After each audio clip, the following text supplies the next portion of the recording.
Assalamualaikum. I'm Shahib and welcome to Shukran Educator section where we create the how-to videos for educators.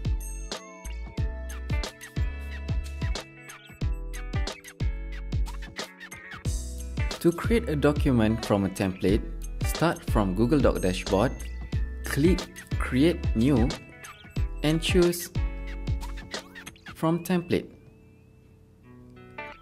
Here, you will see a list of public document templates that you can choose from ranging from document, spreadsheets, and presentation.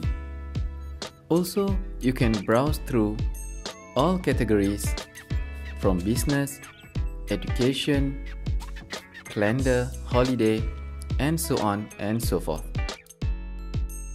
Once you have found the template you wish to use, you can preview it before using it.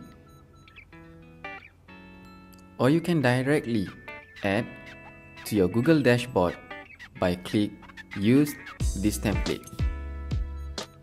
This will open up a copy of template and will be saved in your dashboard.